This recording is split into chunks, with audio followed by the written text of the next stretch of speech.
I like don't want to go home here, but I have to. This is like scary.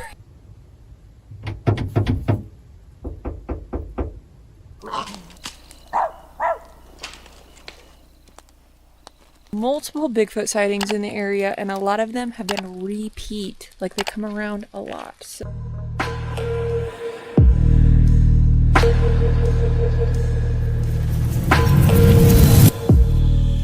Most van camping encounters start peaceful until the dark turns hostile. Imagine freezing as someone quietly rattles your door handle, or waking up to a midnight ambush by aggressive strangers shouting for you to come out. If your van was targeted far from help, would you lock yourself inside or step out? Meet Love Sundays, better known to most viewers as Shawn. He runs a YouTube channel centered on the kind of life many people dream about: camping beneath open skies, snorkeling in hidden coves, and surfing along quiet coastlines. Shawn lives from his van and travels across the UK, sharing the beautiful places he finds along the way. But this trip was different.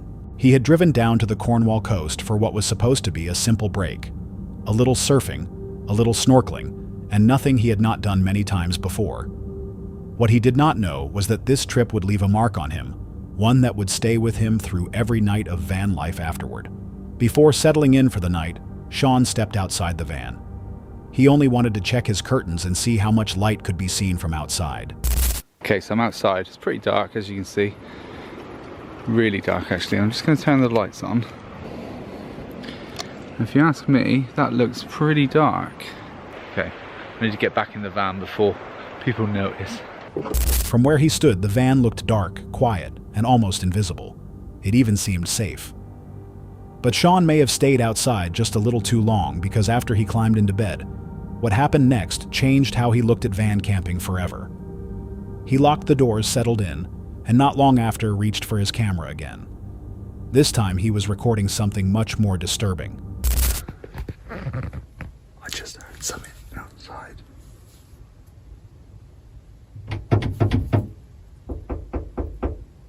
Someone was outside the van. They were knocking on the side and trying the door handle. Shawn froze. He did not move. He did not make a sound. He barely let himself breathe. It was the kind of moment no one can truly prepare for.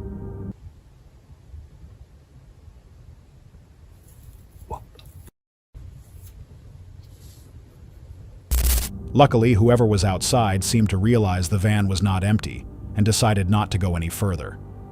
But the damage had already been done. The encounter shook Shawn deeply. They literally tried to get in the van. It wasn't just a knocking, they were trying the handle. Worried that they might return, he carefully stepped outside to make sure no one was still hiding in the shadows. My heart was pounding then.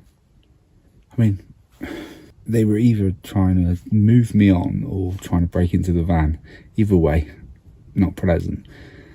I think that if I'd heard them coming in more, I've got a metal pole here. I could have just got out and not done anything. He found nothing. No footprints. No figure in the dark. No sign that anyone had ever been there. He climbed back into the van, sat quietly on his bed, and tried to understand what had just happened. Sleep was out of the question, not only for that night, but probably for many nights after. Still, Shawn knew it could have gone much worse. He never had to reach for the metal pole he kept nearby for protection. At night, even a little light can reveal someone is inside a van. Maybe they meant to scare him, or maybe they tried to break in. What would you do in his place? On July 7th, 2020, a deeply unsettling clip was uploaded to YouTube by a channel called 3 Beer Minimum.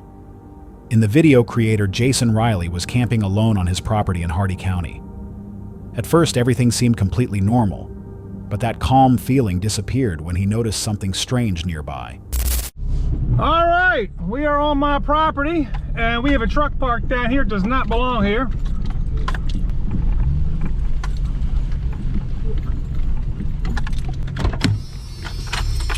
May I help you, sir? Yeah, you're on my property. No, you're on mine. No. 2254 High Knob Road is my property. Names. My name is Jason Riley. Jason Riley. All right. Well, I'm telling you right now, Hardy County Sheriff has already been notified. It's nothing to be concerned about because I've already been talking to surveyors. I own this property. I can show you rightfully right now. You could call the police. Okay, I'm going to. You are on my land. I paid to have this driveway put in. This is all being recorded, by the way. You're wrong. I had the survey when I bought it. Are you recording? Yes. You want to put that away, we can talk. I don't trust anybody because right now there's no one else here but me and you. But I paid to have this driveway put in. I'm not allowing you to record me. You're on private property. No, I am not, okay? Go turn that off and we'll talk. I'm just getting the sheriff here. No. I called them yesterday and they said when I come here. Look, I'm not having a conversation with you, okay? Call. You understand that? I asked you to turn that off if you want to have a conversation. I've come to my property. I've been notified that someone's been trespassing. I come here. I have a trespasser. He's telling me that this is his property. He's using my driveway to access his. I've asked him to leave. He's told me, no, this is his property. And I need to get someone out here to help settle this. Also, I have a GoPro on me. Am I allowed to be recording on my property? Okay, because he's telling me to turn it off. I'm just for my own safety. I do not know. In my vehicle, I always bring it up here just because of bears and stuff. There's a 20 gauge in my vehicle. It's unloaded. There is bears are a nuisance here, but no officer is in any risk with me at all. Consider me unarmed. It is. It's in the back. Breech is open. I have utmost respect for police. I am of absolutely no threat. The situation first felt like a tense standoff, the kind that could turn dangerous at any second. But later, the darker truth came out. The man was arrested in connection with his father's murder, and the truck was later found to be a stolen rental vehicle. Looking back at the footage, it becomes easier to understand why he wanted the camera turned off so badly. And knowing who Jason was actually dealing with out there alone in the woods, this encounter could have ended in a very different way. Recording can prove what really happened, but it can also make a tense person more aggressive. Maybe the camera helped protect Jason, or maybe it was what the stranger feared most. If you were alone, there would you keep filming? If that was not disturbing enough, then check out the next video on screen right now. The rain fog thunder and local Sasquatch stories turned one remote campsite into a night full of questions. Uploaded on April 22nd, 2025, this footage was posted on the Roaming Reckless YouTube channel. She drives into the North Georgia mountains with Tazzy during heavy rain, heading toward Chattahoochee National Forest, an area known for Bigfoot sightings. What starts as a stormy camping trip slowly becomes a creepy night. Before reaching camp, she stops at a Bigfoot museum and finds strange evidence, including Sasquatch hair DNA, missing person reports, sighting maps, and old research gear. Tranquilizer gun used by Bigfoot hunter. Video footage. Look at that. Bite marks were molar-like.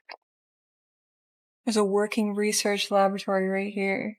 Sasquatch hair DNA compared to human hair DNA. Missing person reports. Look at all of those. I didn't expect so much proof, like DNA proof. Sasquatch proof. They're real. The creepiest part comes when she realizes the same area with repeated sightings is exactly where she plans to camp that night. She drives deeper into the forest as the road becomes muddy, foggy, and rough with water running across the trail and the mountains fading into haze. She says the weather feels perfect for Sasquatch country and chooses a remote pull-off instead of a normal campground. Thunderstorm rolling through later tonight. I can totally see them living out here too. It makes so much sense. This is my kind of weather for sure. I don't know why. It's gotta be because I'm from Michigan or something. Like I just love cold, bad weather. I'm not sure. At camp, the place already feels eerie because her voice echoes through the woods and the fog surrounds the site. Looks like a good enough spot to me. Spooky, middle of the woods. I'm just gonna back the Grenadier in. Obviously, safety purposes. This is amazing. We probably have about an hour with rain being a little bit lighter. I can hear myself echo here when I barely talk. Hello? Sasquatch? Come hither. Just kidding. Actually, leave me alone. But get on camera so I can capture it. She jokes for Sasquatch to appear on camera, but also tells it to leave her alone while Tazzy gets a short break outside before the thunderstorm arrives. Later, the rain gets heavier, and she admits there have been multiple Bigfoot sightings nearby, including repeat encounters. The heavy rain is coming right now. Should be here pretty quick, according to the radar. There have been multiple Bigfoot sightings in the area, and a lot of them have been repeat. Like, they come around a lot, so. With a thunderstorm moving in and the campsite looking darker and creepier, she wonders if the night will turn out good or bad.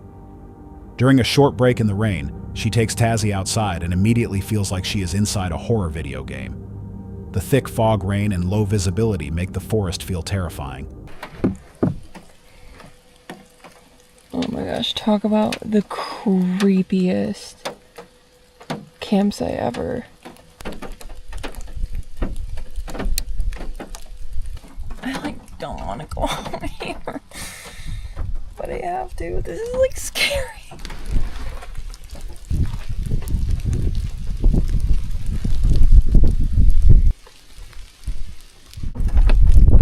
Let's go. Come on. Gotta be quick. Let's go. Come on. Once they get back inside, she triple checks that the doors are locked. That was like a horror video game. That's what that felt like. Oh my gosh. Triple check we're locked in. The thick fog, the rain, you can barely see. This is 1,000,000% Bigfoot country. I don't care what anybody says. The storm finally hits hard with lightning and loud thunder, while they remain locked inside the vehicle. Tazzy starts shaking, so she puts on the thunder shirt and keeps a Bigfoot show playing in the background to help calm her down. Taz made it through the night, obviously. She's doing great. Look at her. She's so freaking happy. Yeah, Mom. Tail's wagging. She's living her best life. It's like it never happened. That thunder shirt was really helpful, though. It doesn't take away the anxiety entirely, but I could tell it was lessened, for sure. By morning, they make it through the storm, but the forest is still covered in thick fog with terrible visibility. She says the night was creepy. Maybe it was only the storm outside, or maybe the fog was hiding something deeper in Bigfoot country. If you were camped there that night, would you feel safe enough to stay? On the channel Dub Ventures, Tom and Brooke travel across the UK and Europe, showing the freedom, beauty, and real side of life on the road. For 5 years, they had traveled without facing anything truly serious. Bad weather, awkward places to park, and small problems were all part of the lifestyle. But on the Northeast 250 route in Scotland, one night became so frightening that they almost left it out completely and said nothing. In the end, they decided it was more important to be honest. Now we're on the Northeast 250 route in Scotland, and we've only been doing it for 3 days. And how are you enjoying it? Love it. It's amazing. Now we stayed here last night, and we've decided we're going to stay another night here. We feel that the right thing to do is be honest with you guys. Whilst we're asleep, we actually got attacked while we was in the van. So at 2 o'clock in the morning, someone was making some noise, and we moved on. I was in a deep sleep, and then the next thing I heard Brooke screaming. And then as I woke up, I could hear these people were trying to get in the van. They knew there was someone in the van, and they was being very aggressive in the things that they were saying for us to get out the van. That is the kind of moment every van lifer fears. You are half asleep, confused, trapped in a small space, and suddenly forced to decide whether to stay locked inside or face whatever is happening outside. Tom grabbed something from inside the van, opened the door, and stepped out alone. Whatever happened in those next few seconds was enough to make the group turn around and run. My immediate reaction was to jump up. I broke the TV whilst I was doing that. Now, I jumped up, and very quickly I was aware of what was happening. I got something from the van, I opened the door, I got out, and very quickly this group of people realised that it was a mistake to continue what they was doing, and they ran off basically. A woman in a nearby camper van had heard everything and came out shaken. She had been close enough to understand that this was not just random noise in the night. The police were called, not because Tom and Brooke expected officers to immediately find the people responsible, but because something that serious needed to be reported. They also had to make a decision. Stay where they were, go home, or move on. After something like that, going home would have made sense. It is hard to feel safe again once a place has been broken by fear. But Brooke did not want the people who scared them to be the reason their trip ended. So they drove farther up the road and found another place to park. We had a decision to make, and the decision was simple. We had 3 choices, didn't we? Yeah. 1, we go home. 2, we stay where we are. Or 3, we move on. I thought Brooke was going to say, I want to go home. It's simple as that. But I thought, just because some idiots have tried to ruin our holiday and he's not making me want to go home, I want to continue my holiday. So we made the decision just to move on. Drove a bit further on and we parked in a lay-by. 5 years of van life, we have never experienced anything like this. No. And we know a lot of people in the van life community. And you know what? Nobody has like ever told us that they've had an experience like this. Luckily, the situation did not go any further.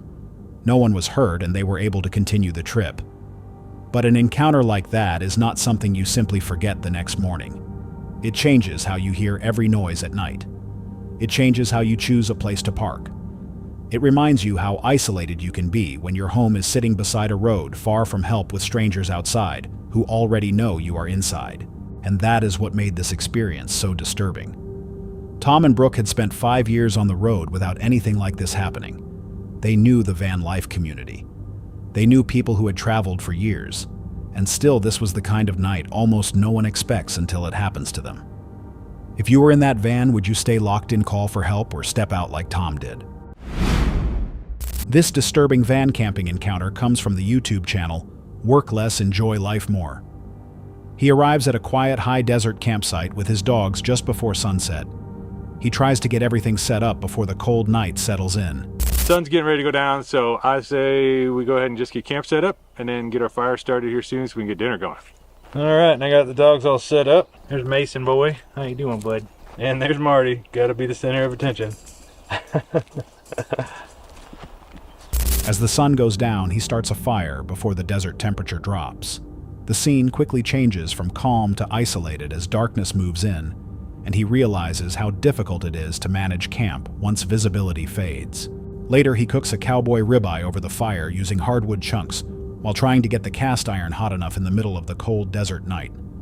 The fire, the darkness, and the quiet surroundings make the campsite feel remote, building the tension before anything strange happens.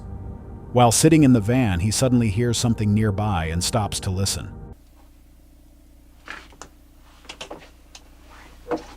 Probably just a stick, though. Like a branch falling out of a tree or something. He tries to explain it as a branch falling, but he admits there are times in the woods when strange sounds do not have an easy answer. The noise immediately raises his anxiety. The uneasy feeling continues as he sits quietly by the fire, hoping the sound came from something normal like a cow or a coyote. I catch myself just sitting here listening.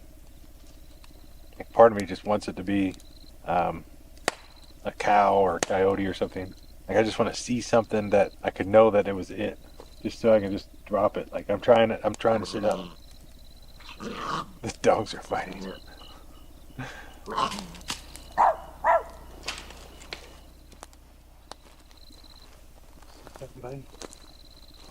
He wants to see what made the noise so he can stop worrying. Even the dogs seem alert and restless in the dark. Hi.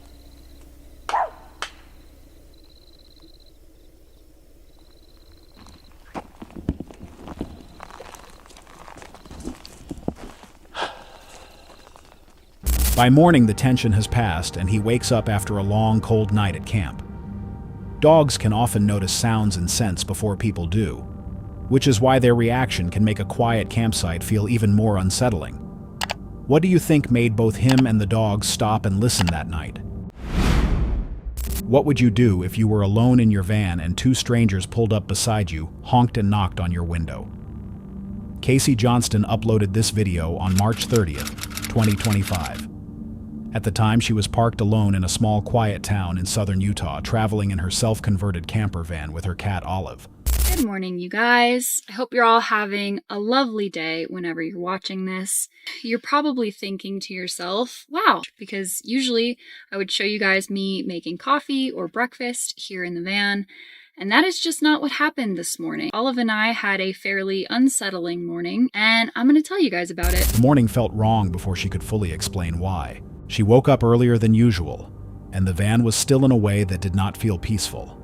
It felt like something was waiting. So just for some context, we are in a very small town in southern Utah, but the spot we were at last night and this morning was actually a big dirt pull-off off the main road going in and out of town.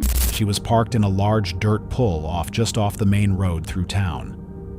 Around 7 in the morning, while working on her laptop, she noticed a black car passing by on the road outside. The speed limit was 40 miles per hour, but the car seemed to be going only around 15 to 20. It moved with a slow and deliberate pace that felt strange on an open road. She watched it pass and tried not to think too much about it. I started working on my computer, and I noticed at about 7 a.m. a black car went past us very slowly. The speed limit is 40 miles an hour, and this car was going maybe 15 to 20 miles an hour, which struck me as odd, but they kept driving until about 5 minutes later, the same car came back down the road and actually drove behind the van. But about 5 minutes later, the same car returned. It turned off the main road and pulled into the same lot where she was parked. There were 2 men inside. They drove to the end of the short access road, turned around, and began coming back toward the van.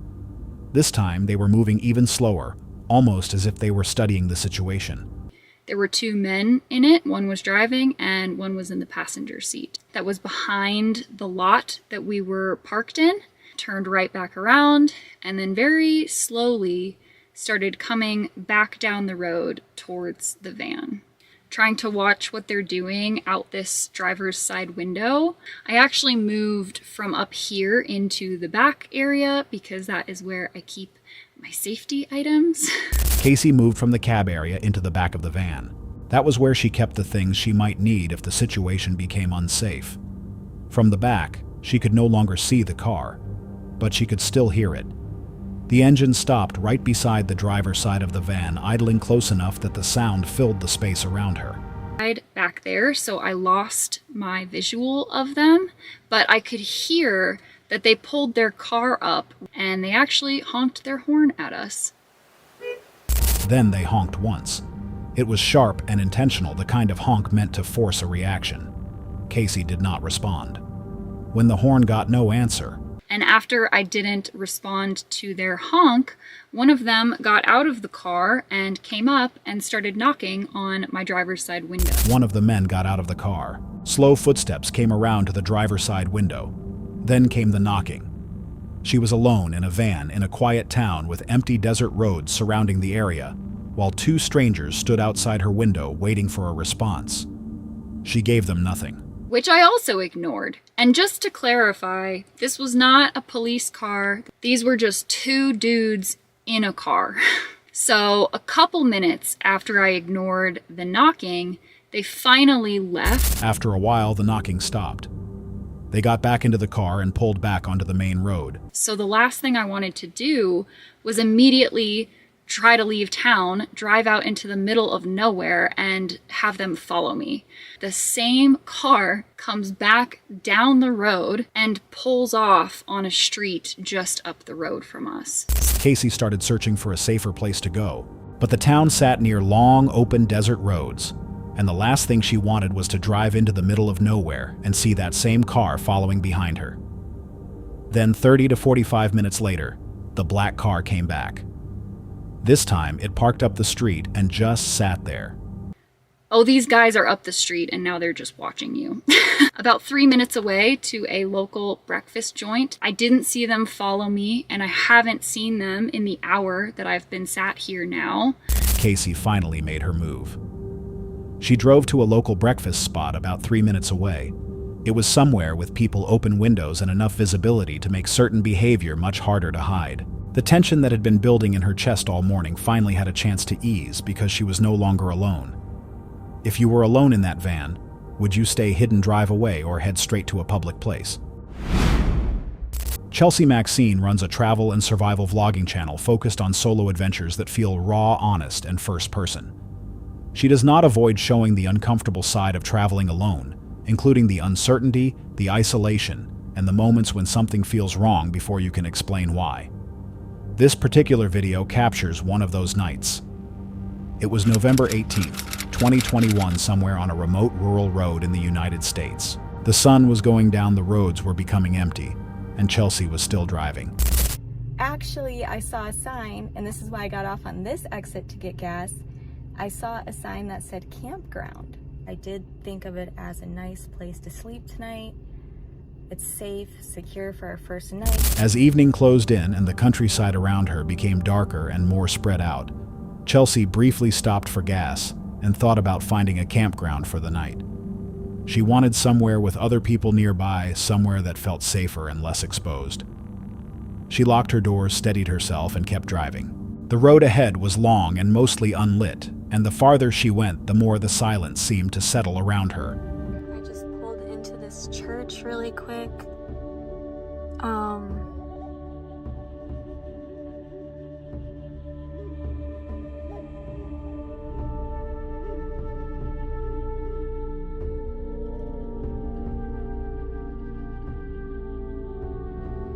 There was no one there. Like, there was no cars in the parking lot. Oh no. And then I started hearing noises inside my car. I didn't move the car. I didn't get out of the car. But there's noises in the car. What was that noise in my car? At one point along the route, she pulled over near a small, isolated church. There were no other cars and no movement. Then, almost immediately after she stopped, the lights in a nearby house switched on. The timing was hard to ignore. Maybe someone noticed her, or maybe it was only a coincidence, but it was enough to make her pull back onto the road without waiting. Some situations do not need to fully unfold before your instincts make the decision for you. Like, you guys, he's right there again. The same freaking truck. At least he's kind of backing off now.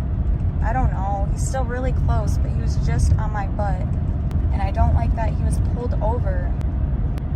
Farther down the road, a truck appeared behind her.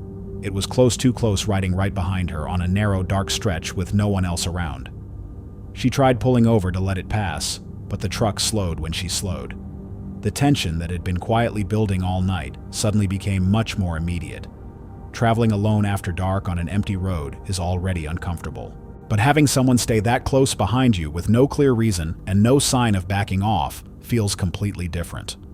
It is a freaking truck. Oh my God. By the time the night was over, Chelsea had gone through several hours of unease without one clean moment of relief. When someone drives alone at night, the brain becomes more alert to small signs like headlight sounds and sudden movement. That is why one strange detail might be easy to ignore, but several in a row can make the whole night feel unsafe. If you were alone on that road, would you keep driving, stop somewhere public, or call someone immediately? Jamie from Wild Bikepacking is someone who clearly loves camping. His channel focuses on traveling to different woods and locations by bike, then camping wherever the journey takes him. It is a good way to enjoy nature while also getting exercise. But every now and then he also goes camping with his van, probably when the destination is too far to reach by bike. In this particular episode, that is exactly what he does. He drives around for hours only to reach a place where camping is not allowed. Disappointed, he gets back on the road and starts looking for another spot. The next place is also fairly remote somewhere that should not have had people nearby. Or at least that is what he thought. I'm fed up driving around the whole of bloody Norfolk, and I'll potentially sleep here or I will go home. I tell you, it's nice to stop because I've done about a squillion miles tonight. Right, I think I'm going to do an hour watch, and because I'm in charge of a motor vehicle, non-alco, no fun. After finding the spot, he feels comfortable enough with it. And even if he did not, it is already getting too dark to search for another place, so he decides to stay. At first, it seems like it will be fine, but not long after setting up camp, he begins hearing strange singing deep in the forest. At that point, the sound is still far away, so it does not feel like an immediate threat. I don't know what the hell's going on tonight. I can hear all sorts of weird singing going on in those woods. I think I'm gonna suck my tea and fuck off.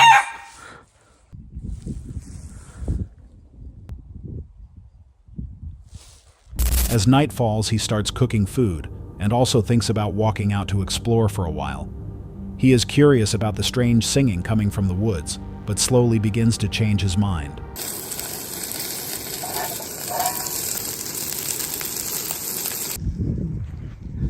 That's weird singing woods. Road. Pedders Way. JB. Base Camp 1. That is a tasty burger. No walkabout tonight. Bugger that. I don't know what the hell's going on in those woods, but I don't want to end up in some cult. Still, after already telling himself more than once that going into the forest might be a bad idea, he decides to try anyway. But before going too far, I think I'm going to risk a little walk. I want to know what's going on in those woods, so I'm going to do the back of the van up. Make sure I've got my keys. I don't really want to be locking myself out. I really don't know whether this is a good idea, but perhaps I'll go over there with the light off.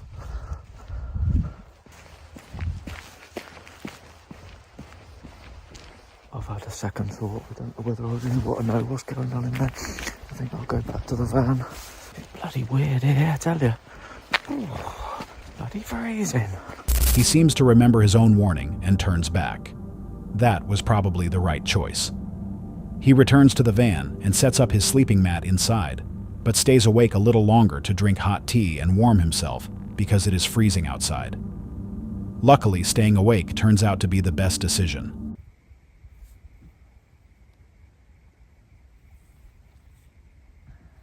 Just got out of the van to have a piss. What the fuck is that? There's a light in the bloody woods now. I'll tell you what, fuck this. Not long after he sees a light coming from the woods. He leaves the area immediately because he has no idea why that light is moving toward him. And considering how late it is and how remote the place feels, it does not seem like the best time or place to meet anyone. At first it may not seem too strange, but when you put together the singing in the woods and a light coming toward the van in the middle of the night, the situation feels wrong. It is also cold for a camping trip around 5 degrees Celsius, especially deep in the woods. So it is fair to wonder who would be out there singing at that hour. That does not mean he was definitely being attacked by whoever was coming from the forest. But why take the risk? You do not know who that person is, what state they are in, or what they might do. So when someone appears to be approaching your van at night, it is usually better to leave. As we have seen before, some people have no problem knocking on doors trying to get inside or worse. Stay safe out there. That's all for tonight's video. Which encounter gave you chills? Let us know in the comments below. Got your own experience? We want to hear it. And whatever you do, don't miss what's coming next.